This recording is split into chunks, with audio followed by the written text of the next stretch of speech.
Yo, what's up, Facebook? It's your boy Karan Cadell, again, also known as KC, back again with another Titletown TV presents Sports Talk with KC each and every Wednesday night at 8 o'clock. Today has been a pretty good day. Coming off a solid weekend of great sports. Bama football, of course. Bama basketball kicked off yesterday. What else happened over the weekend? Had a couple a couple squabbles in the NFL and the NBA. We'll get into all that. Let's see what else. Oh, like I mentioned on my status, if you would like to be on the show, click that link. I love talking about sports. Don't like talking to myself about sports. I would love to, somebody to come on with me.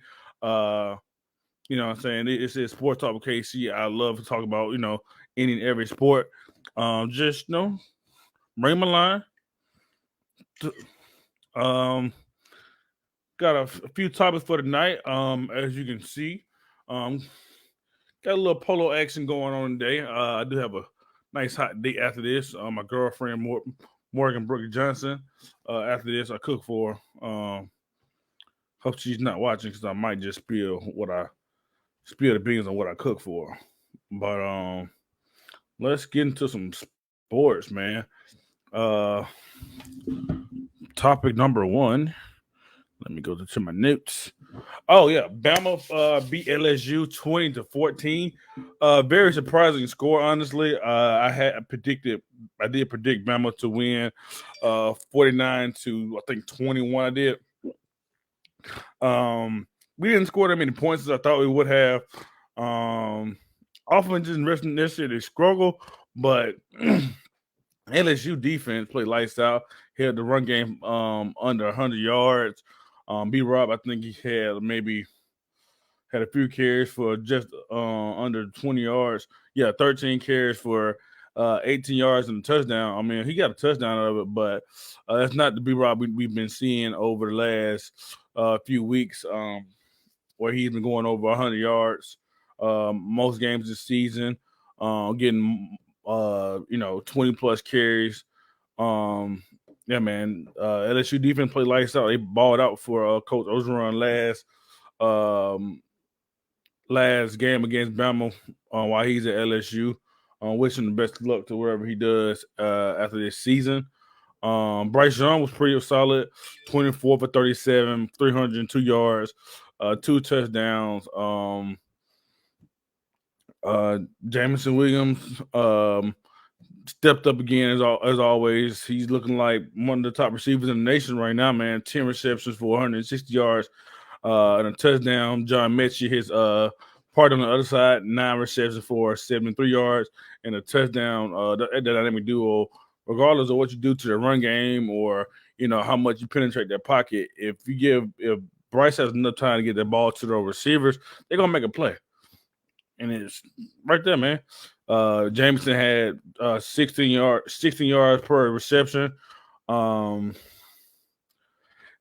man. Back to the run game, it just wasn't, going off like it normally does, man. Sad to see, Robinson had a bad day. I'm sure, he tried his best to get the offense going himself and the run game going himself, but it just wasn't working. LSU defense played lights out. So let's just give credit to them. Coach O had that team ready to ball.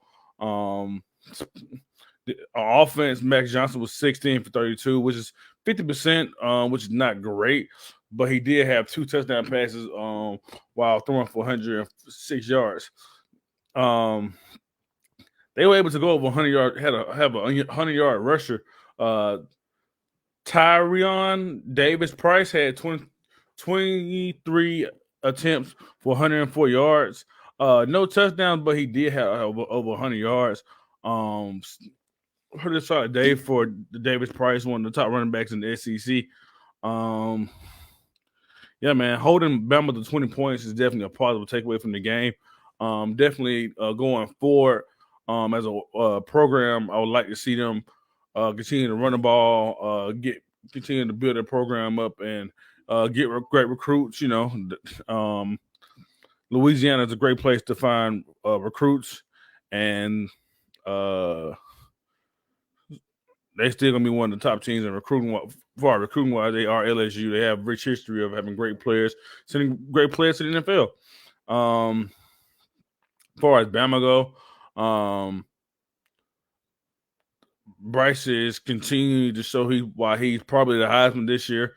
They only lost one game so far. He's making the case for him being a Heisman this year. They say he needs the Heisman moment, but I think if he finished the season undefeated and they go on to win the SEC championship game and probably the national title game against whomever, of course Georgia's going to play us in the SEC title game, so we might see them twice.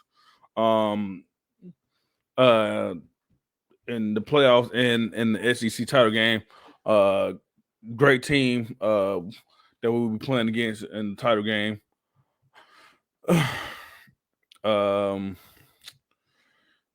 Defense held LSU to 14 points.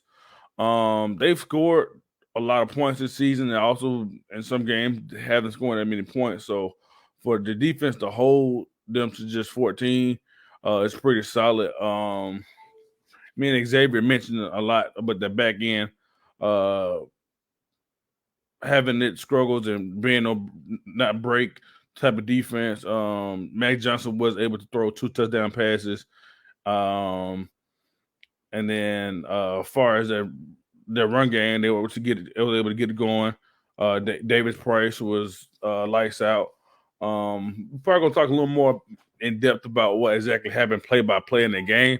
I'm gonna say that for his show tomorrow, Excellent and Old Sports with Xavier Houston Senior.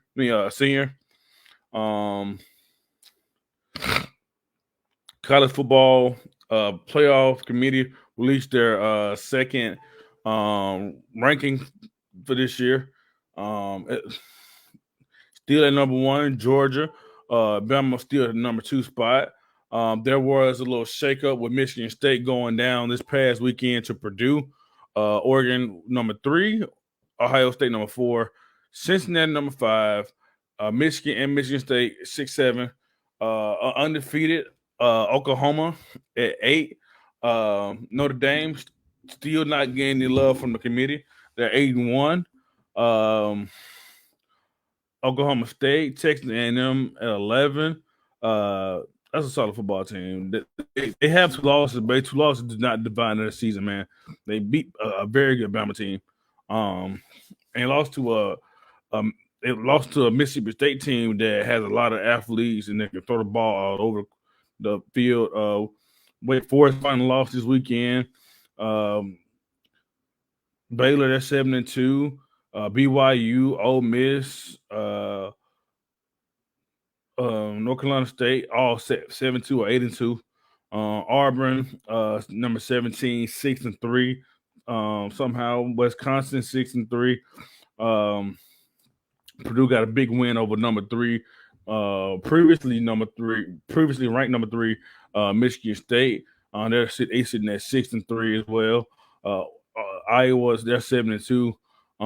They were looking like the favorites in the Big Ten, but they've hit reality. Reality has hit them very hard. They are now at 7-2. Pittsburgh 7-2. San Diego State 8-1. Let's see. University of Texas, San Antonio are 9-0. Small school team, still undefeated out there. Utah, 6-3. And to cap off the top 25, Arkansas at 6-3. They'll be playing Bama the weekend after next.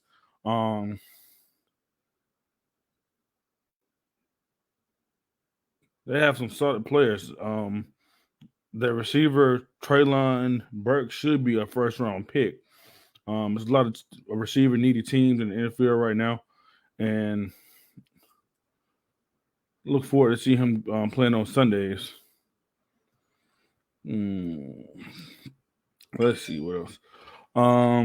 Yes, for the most part, I think that the committee got it right. I know a lot of people are, going to argue where Bama position. They deserve to be in the top four, regardless what number it is, whether it's 1, 2, 3, or 4. Bama deserves to be in. They have the most talented team. They've proven time and time again that they're a superior program. The defending national champions.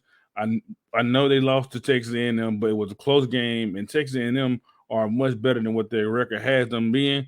The two losses they have are against solid football teams, so let's not count them out just yet. Bama, as far as Bama goes, Oregon, um, always, in the hunt, you know, uh, since the early 2010s, back when they had Darian Thomas and Michael James and Marcus Mariota, guys like that, Kenyon Bonner, and who else they had back then? DeAnthony Thomas, like uh, uh, Justin Herbert a couple years ago, one of the top quarterbacks in the NFL right now. Um, Ohio State at 4. CJ Stroud has improved each and every game. He's proven why he put the team on the back and improving why he was able to get that spot over Quinn Ayers, their freshman quarterback, who's getting a bunch of hype right now. Um, yeah, man. For the most part, that top 10, I know for sure looking right. Oklahoma, them being undefeated still and not being in these top 5 bothers me, but I know that strength of schedule with the Big 12 not looking as good as they normally do this season is the reason why. Cincinnati, same way. Just scripted schedule. It's not looking good. Michigan State. Michigan State suffered a tough loss against uh, Purdue, like I mentioned earlier. Um, hopefully they can bounce back and still win the Big Ten and climb back into the playoff hunt. Let's see here. Notre Dame. Um, Very surprising to see them back in the top 10, not because of how they played or anything like that. It just, we've heard about how much they lost this past season. Ian Book finally went on to the pros, to the NFL, and um, Jeremiah um, Koromora last season was one of their best players. Went on to the pros. Let's see.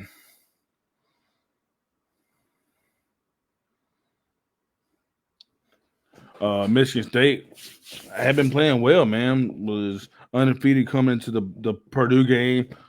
Beat Michigan 2 weeks ago by 4.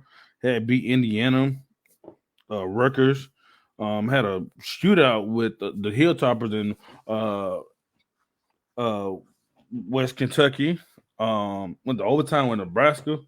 Um, Beat Miami at home, which is tough. Um, yeah, man.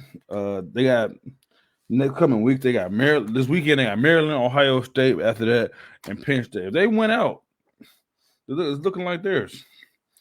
Um, let's see who else.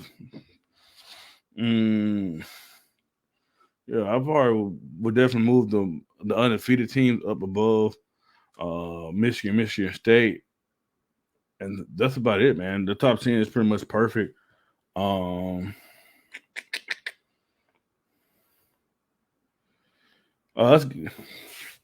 that's enough about college football. Let's get into some college basketball. Currently, Alabama sits at number 14. Um, they season kicked off last night, where they played.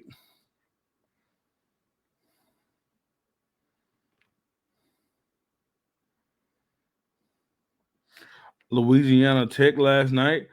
Guard Javon Quinterly had 9 points. On the 1-3. He's 1 for 5, 1 for 5 from 3 in the first game of the season. It's projected to go at least second round in the NBA right now. It's known as the sharpshooter on the team, JQ. Another pro prospect, Jalen Shackelford, a guy that was supposed to go to the pros last year, opted to come back for another season at Bama. Added 17 points, 7 rebounds to go along with Ellis's 19 and 9, 18 and 9. Pretty solid day. They both had 3 and 4 threes, respectively. This team looks like they might be having a lot of shooting. Got some bench scoring from freshman J.D. Davidson from nearby Calhoun High School. Had 12 points, 6 rebounds, 6 assists. 3 for 4 from the field. Shooting 1 from 2 from 3-point line.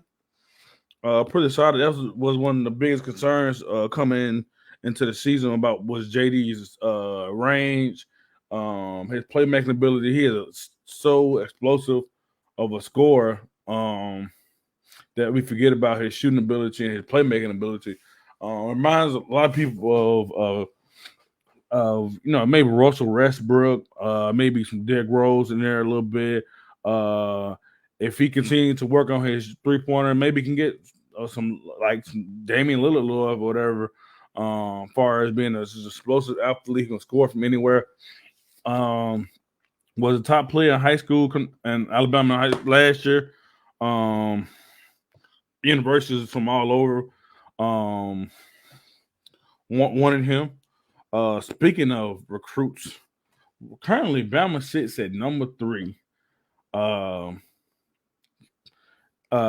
This is number 3 for the recruiting class of 2022.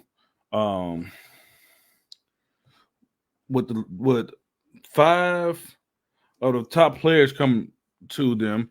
5-star Jaden Bradley, 5-star Brandon Miller, who's a legacy player. His dad played here as well. Noah Clowney, 4-star recruit. JUCO recruit Nick Pringle, and another 4-star recruit, Rylan Griffin. The future for Alabama basketball looks bright. Hopefully we can get it. Hopefully JD Davidson can stay for another season and get with these guys and continue to build the program up. I know he has dream aspiration of playing the professionals one day, but I know going forward this team's going to be fire in the future, man. Alabama, they are stacking the deck across all sports, man. Softball did great again last year. Had a national title a couple years ago. Bama football, 18-time national champion. Can't deny that. As well as baseball is pretty solid. Gymnastics is good as always. Part of the most consistent sports we had in the last 20 years. Really, just Bama sports as a whole, man, are just on top of the world right now. Hopefully, we can get a national championship and a NCAA tournament berth, or a lot of people saying Final Four. I've seen rankings them projected number 3 seed in the bracket. I see no 4 seed. I haven't yet to see number 2 or 1 yet, but we're gonna see how the season progresses and maybe we can get that 1 or 2 seed. Back to JD Davidson and Javon Cornley specifically, they both are getting top 50 players love, like I mentioned earlier. I think I've seen Javon Corley as high as 41, and I think Davidson is, even though he's coming off the bench, he currently is number 19 on a lot of top 20 and a lot of mock drafts and top 50 players coming in next year's draft.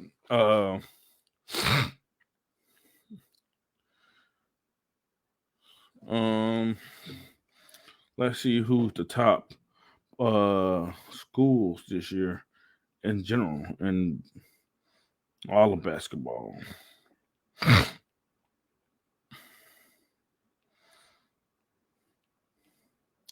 As I look up this information, y'all go like, share, and subscribe to my our YouTube channel, Titletown TV. Titletown TV presents SportsTalk with KC. Titletown TV is a platform to where we shine the spotlight on the true champions of the community. We're working on a Titletown Eats program where we go around different restaurants. If you like whatever your favorite restaurant in town, or it's a restaurant that's new that you want me to try, I will do that. Share that information in the comments. Back to basketball. Let me find the rankings. Where is my basketball app?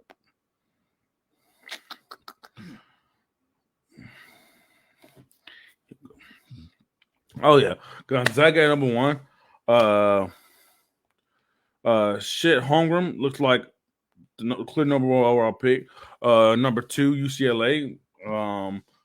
Historic basketball program, no surprise there. Willis, Kansas, at number 3. Number 4, Villanova. Number 5, Texas. Number 6, Michigan. Some of the same old names throughout the years who've been consistent basketball program. Purdue at number 7. Hey man, the football program knocked off number 3, Michigan State. Hey, maybe the basketball team can have a good season as well. Number 8, Baylor, the defending national champions. Number 9, Duke. I said consistent basketball program, man. Number 10, Kentucky. Number 11, Illinois. Number 12, Memphis.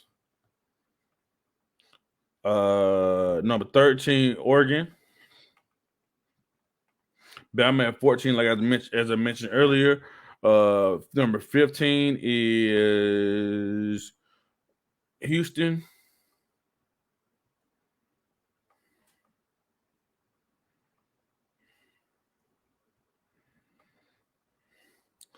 Arkansas at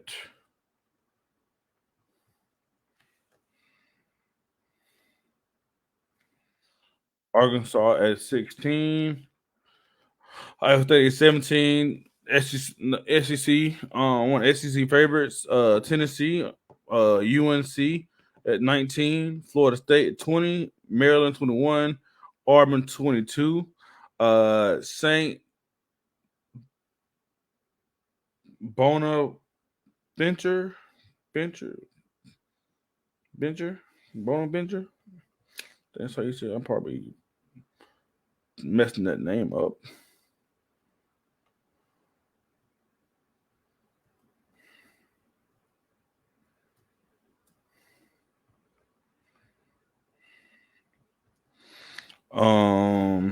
UConn at 24 and Virginia at 25.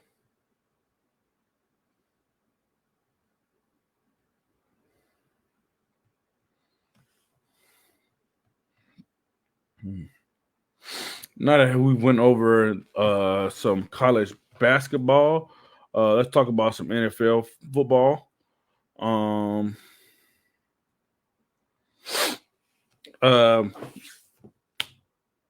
Beckham has cleared waivers as of yesterday. Has said he's going to take the next few days off to think about his next team. They say he's down to the 3 teams: the Packers, the New Orleans Saints, and the Kansas City Chiefs. What I think is probably going to happen, he's going to decide by Monday or Tuesday. He'll announce Monday or Tuesday what team he's going to. Just see how the weekend shakes up, see what one of those teams lost or how good they're looking. I know the Saints, they're having a little quarterback trouble. Trevor Siemian is their starting quarterback currently, with Taysom Hill resuming his normal role as that wildcat, a gadget player, tight end, fullback, running back gadget player for the Saints. Of course, obvious connection. He is a Louisiana boy, man, guy, whatever you want to call it. So it's a great fit as far as that go. We'll put a lot of butts in the seats. A lot of LSU fans will be there. Just fans of OBJ in general. I know he's rubbed a lot of people the wrong way. Has did some things, said some things in the past. But his talent is unquestionable. Probably still got some of the best hands in the whole league. Ever since he made that one of the kids, stardom has always been around him. Cleveland probably just wasn't the right spot for him. It wasn't enough lights for him, as some people say. Unlike New York, where there's many lights and a lot of them was on him. They couldn't wait to put him in all the tabloids, and the paparazzi were following him around and seeing what he was doing. The whole little yacht boat incident, or whatever like that, happened. Stifle the party has been in numerous commercials and TV shows, movies, and stuff now at this point. Close friends with a bunch of superstars, Drake, etc. That's why I'm a little worried about him going. I know Aaron Rodgers there. They have Devontae Adams on the other side. Aaron Jones. Their defense is lights out. So I'm looking for one last Super Bowl run with that boy A-Rod. And Kansas City at this point, man, y'all already have Tyreek Hill, sorry. Travis Kelce, Clyde Edwards-Helaire, Pat Mahomes, one of the best quarterbacks we've seen at this stage of their career. And Pat Mahomes, they signed Josh Gordon when he was reinstated. They have McCole Hartman, Darius Robertson, guys like that. Was in the hunt to land Marlon Mack to help out in the run game. Didn't get that deal done, but he had a solid backfield. Hopefully they can get that going. As they add more weapons, obviously. OBJ has them on the list. I would definitely love to see Pat Mahomes, Tyreek Hill, Kelce, and OBJ hit the field in that red and yellow and arrow field. Oh my God. Arrowhead Stadium. Yeah, man. Comment where y'all think Odell will land. Packers, Saints, or Green Bay, New Orleans, or Kansas City. As of right now, my money is probably on the Packers, only because they're currently set up to win. Kansas City has other struggles other than their wide receiver. They have plenty of weapons at receiver. The defense is a mess right now. Pat Mahomes is forcing things, so he's bringing the team down. Saints doesn't have a quarterback in a position to carry them to the playoffs. His production probably down, even though he is a Louisiana kid. Let's get into the top, our power rankings. This week I did it a little different. I divided up top 5 NFC teams,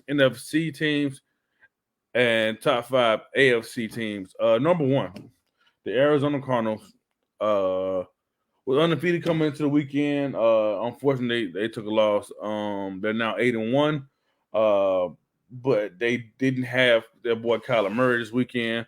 Hopefully, he'll be back this weekend for a game. This weekend, no D Hop as well. This past weekend, hopefully they can get back healthy and get that win streak going again. Arizona Cardinals have the number 1 in NFC. Number 2, the Super Bowl defending champs, the Tampa Bay Bucks. Any team with Tom Brady on it is always going to be top 5, whether it's in the whole league or just conference by conference. Always going to be top 5. It's well understood how good they are. on how good they can be. Last season, Antonio Brown came on late. This year, he has played more of a prominent role on the team. I think he might be the leading receiver along with Mike Evans. Has kind of took some balls from Chris Godwin, but hey, you guys are team players. They want to win the Super Bowl. They want to see each other do great. Their defense is stellar. Uh, Jason Pierre-Paul still one of the top sack artists. Shaq Barrett, Devin White, that front seven is off the chain. They've had some injuries um, in the back end. They signed Richard Sherman a few weeks ago. Hasn't worked out quite yet. But hey, man, they're defending champ. You can't count them out. The LA Rams, one of the newcomers, man. They had a down season last season, but they are now back with a new quarterback.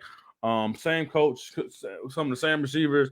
They had an injury at running back to their running back, Darrell Henderson, at the beginning of the season, but they picked up Sonny Michel and still have Benny Shell and guys like that to run the ball. I mean, that offense is explosive. They just picked up to Von Miller to go along with Aaron Donald, Jalen Ramsey, and Leonard Floyd. That defense is gonna be scary, man. They obviously all in to win the Super Bowl this year. Try to win the Super Bowl this year. Those top three teams, you can just you can juggle them. I guarantee you, any of these five teams I'm listing off right now for the NFC will be in the NFC title game.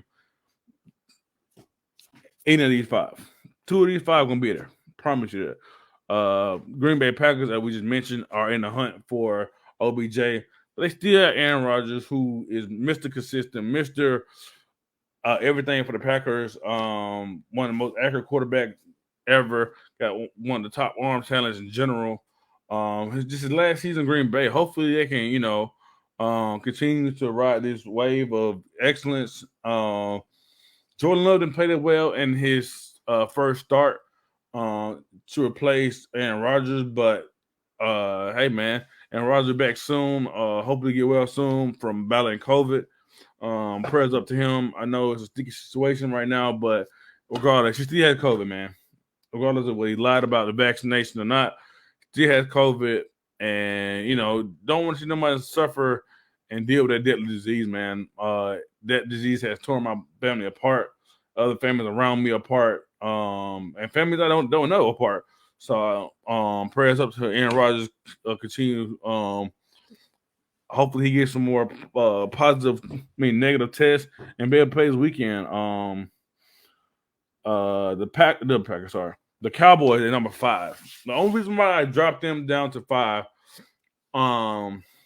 is because this past weekend they didn't have Dak Prescott and did suffer a loss to put that list too. Just lost my train of thought that quick.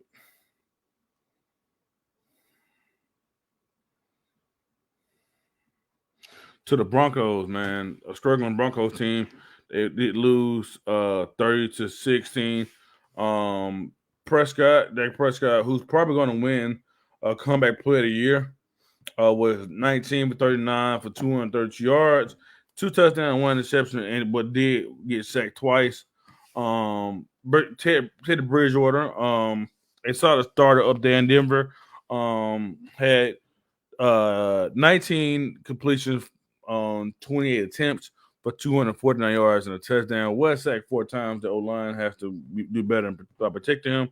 But that run game really showed out this weekend on the Cowboys. Javonte Williams had over 100 yards and 80 yards from Melvin Gordon, better than Melvin Gordon. But that's enough about the Broncos. They are steady climbing the charts. They're not quite there yet in the AFC. Of course, they're in the AFC West. Well, you have Oakland, the Chiefs, and the Chargers in the division. So it's going to be hard for them to get some wins out of the division. But, hey, man, beating Cowboys is a nice step Those were my top 5 NFC teams.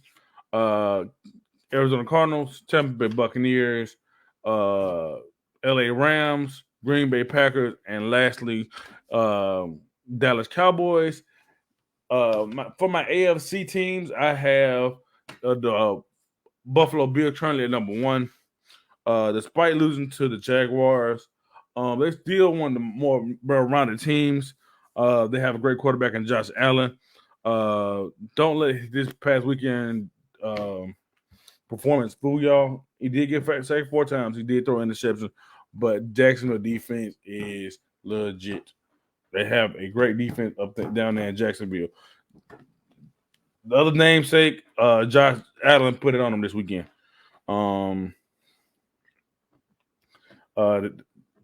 going to continue to add on to their defense, but Jacksonville is going to be one of the better teams next season.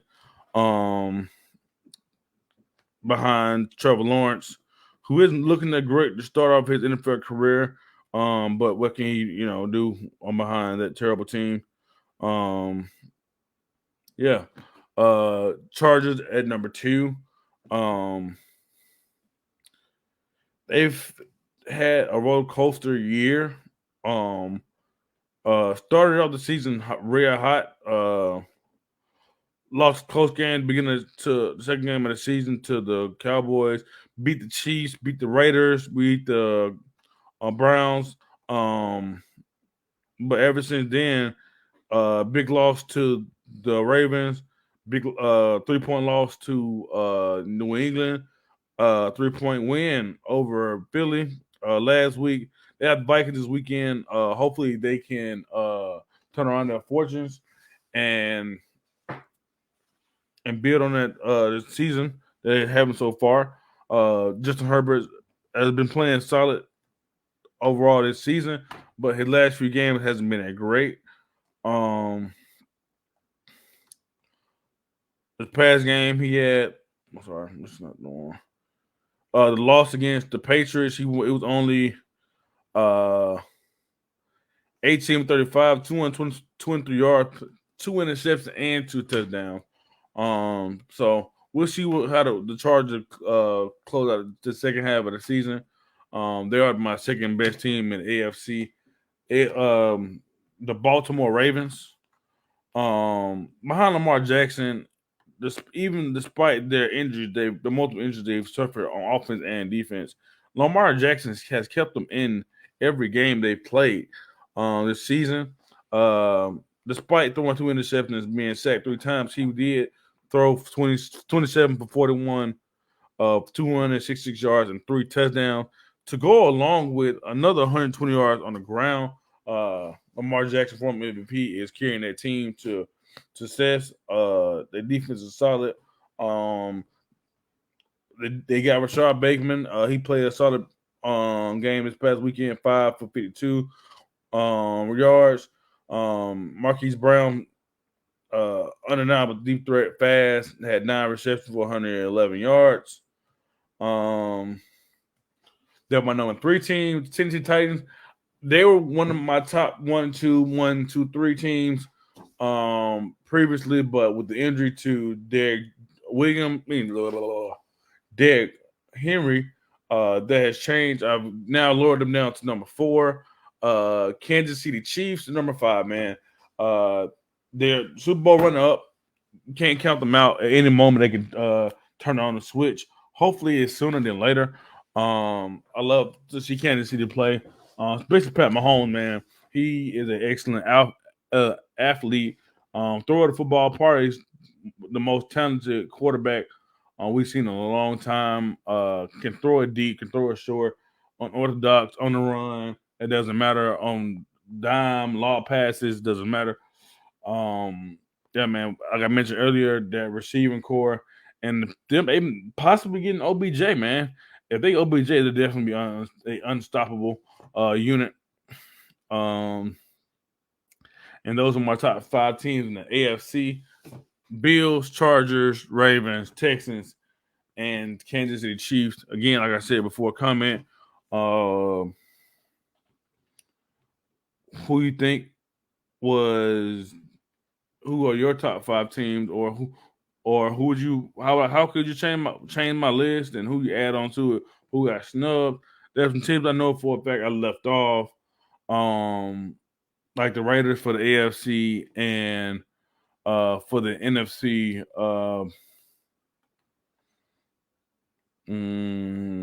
Seattle, of course, 49ers, all those NFC West teams are pretty good. Let's get into some more NFL news, but a little more depressing news. Unfortunately, we talked about some great teams, but one of the better players in the league is in a sticky situation. Supposedly, his ex-girlfriend, Sergeant, U.S. Army Sergeant, what is her name?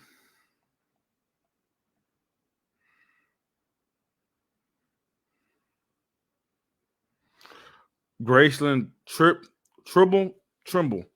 His girlfriend of Dalvin Cook broke into their home and to collect her belongings supposedly, and he slammed her to the ground. I hope that's not true. There another story that's out right now provided by Dalvin Cook's lawyer saying that she broke into their home and physically assaulted him as well as 2 other people in their home and tried to extort him for money.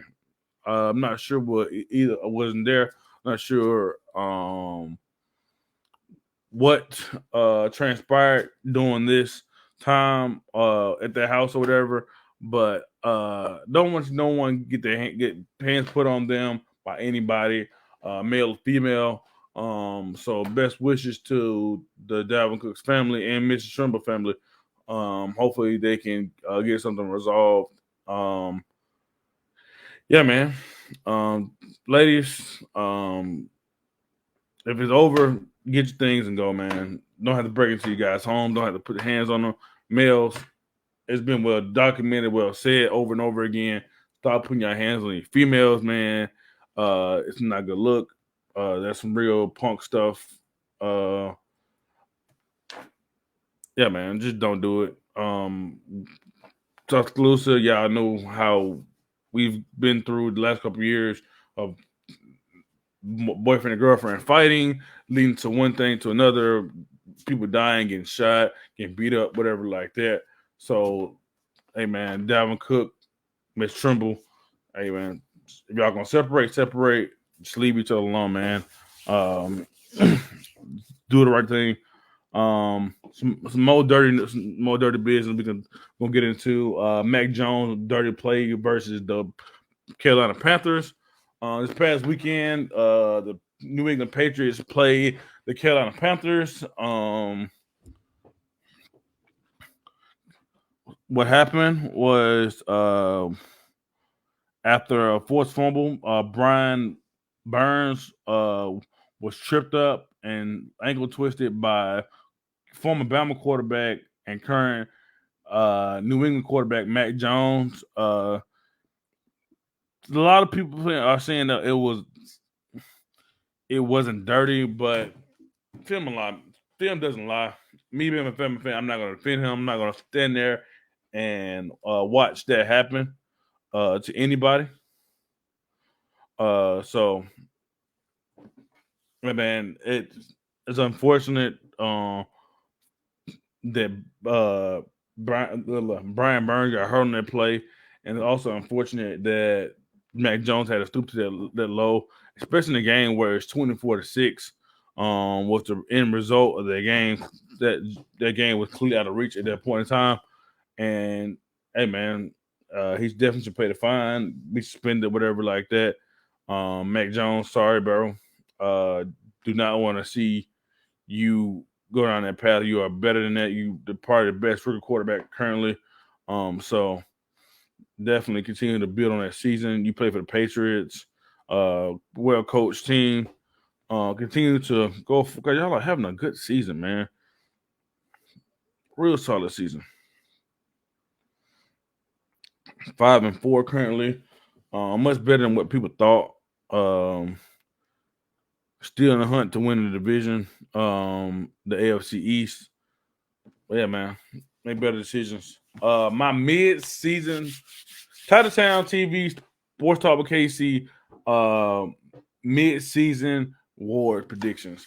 As of right now, for the MVP, despite missing last week's game, I still have Kyler Murray at number one.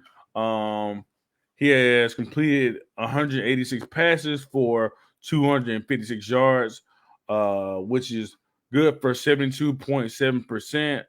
17 touchdowns, 7 touchdowns. We got to get, of course, got to get that interception number down. But yeah, man, he's leading Arizona to an 8-1 record. Behind him, I have new Rams quarterback Matthew Stafford. Has came to that team from Detroit. Everyone knows about his undeniable arm talent. Hasn't run very much in his career. Of course, playing for the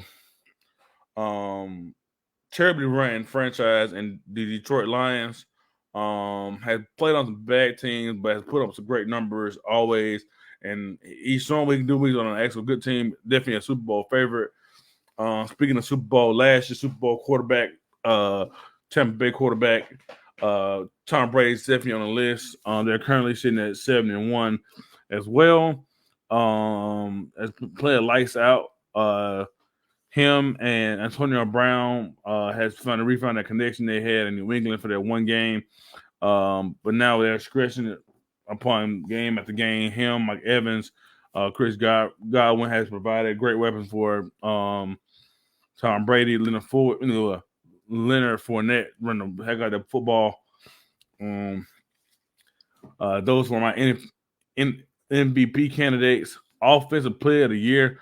Currently, I have Cooper Kupp for the Rams receiver. Cooper Kupp currently has 71 receptions for over 1,000 yards. They've only played 9 games. 9 games. Boy's going crazy. He's on pace to do like 150 catches for like 2,000 yards already. It's crazy, man. Is averaging 13.8 yards per catch and has 10 total touchdowns, man. Fantasy beast. If I'd known he would have had the season he's having right now, I definitely would have drafted him. I was definitely in position a couple times. I dropped the ball now. I'm not gonna lie to you. I chose players like Derrick Henry and other receivers like Calvin Ridley and DeAndre Hopkins over him. Sorry.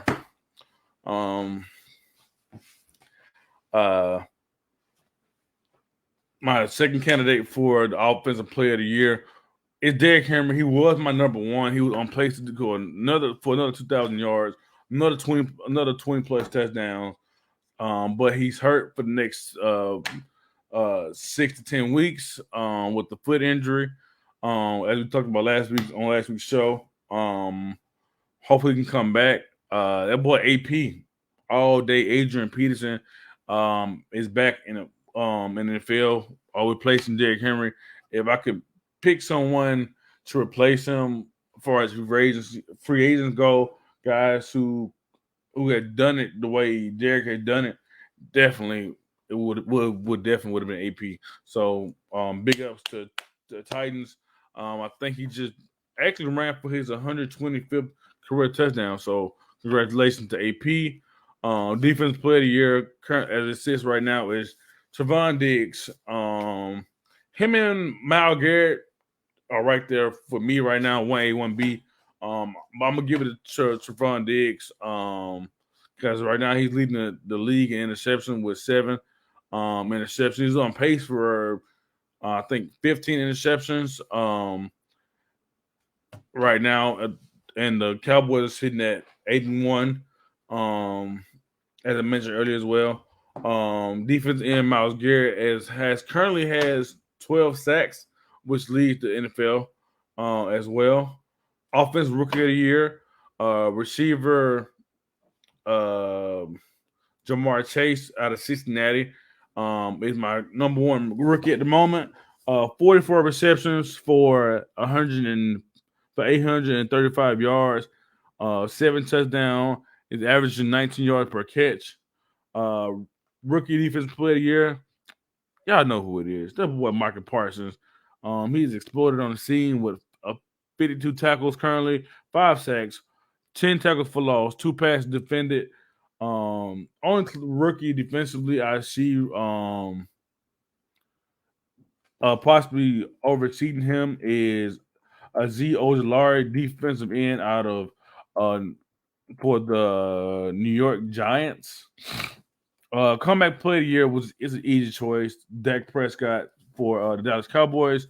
177 completions on 255 yards. 255 attempts. 69 completion percentage. A 69 completion percentage for 2,045 yards, 18 touchdowns, only 5 interceptions. Mr. Prescott, salute to you, man. Welcome back after a shortened season last year. Knee injury. Same to Joe Burrow, who's my number 2 comeback player of the year right now currently. Has the Bengals sitting at 5-4. Looking real good.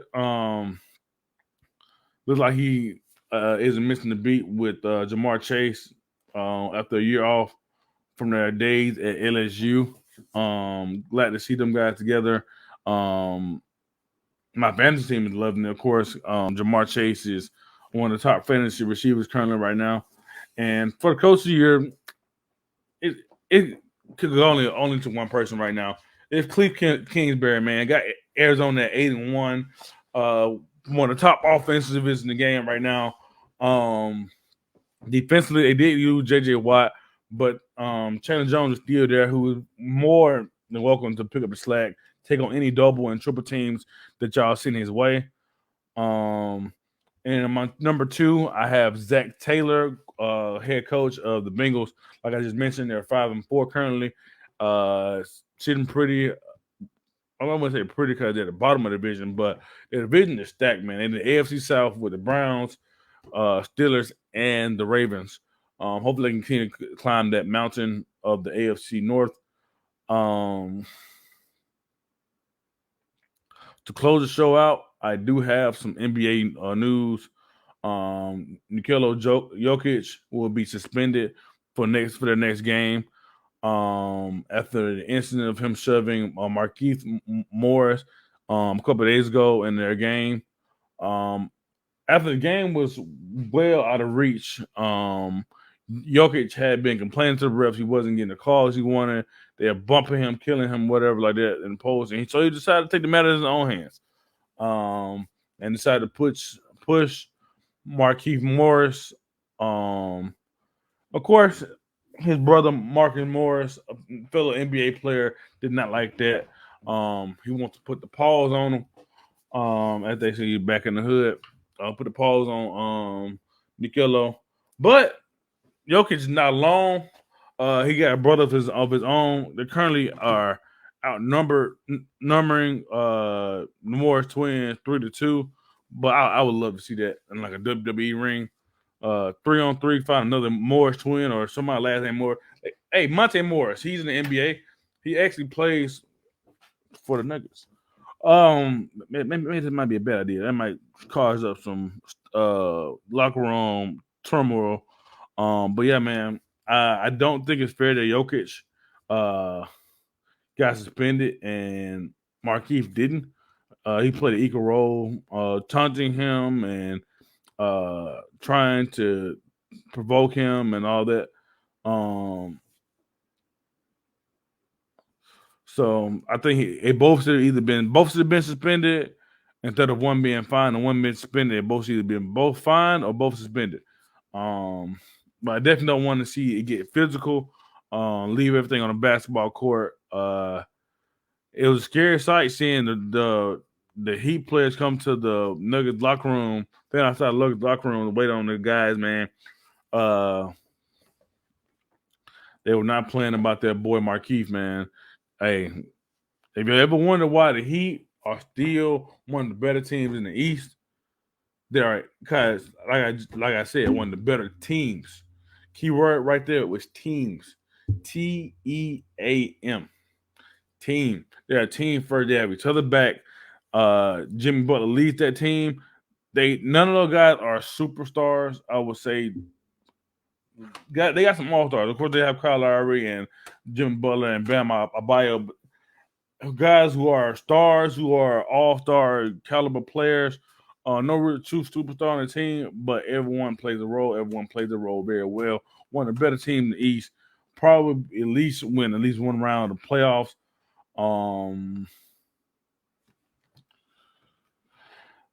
Yeah, man. Yeah, I just don't want to see them go down like this. I'm going to get into my biggest disappointment, my biggest surprise of the season. Currently, my biggest disappointment as a Lakers fan is, of course, is the Lakers, man. Right now, we're not off to the greatest start with the Russell Westbrook experiment and LeBron James. I know he's out hurt right now, but as of right now, it's not looking too great. We're currently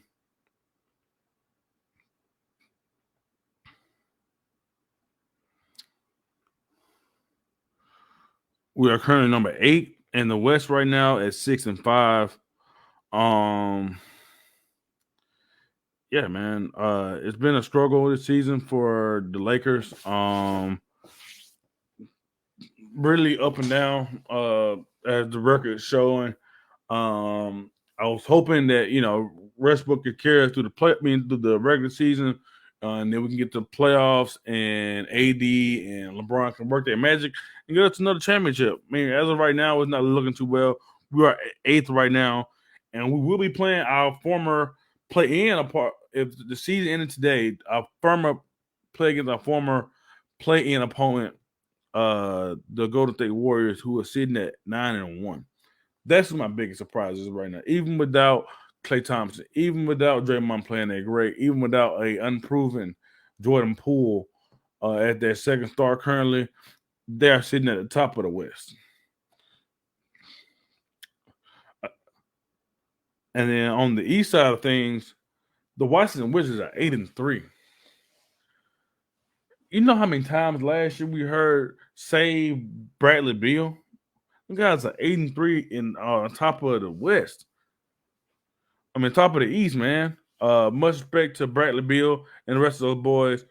The defending champs, far as the East goes, is the biggest disappointment. They're 6-6, right? A 2-game win streak, but yeah, man, they're not playing like world champs.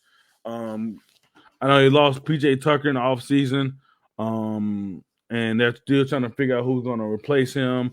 Pat Covington coming off the injury. Not Pat Covington, Devontae DiMaggio is coming off injury. He's getting acclimated to things again.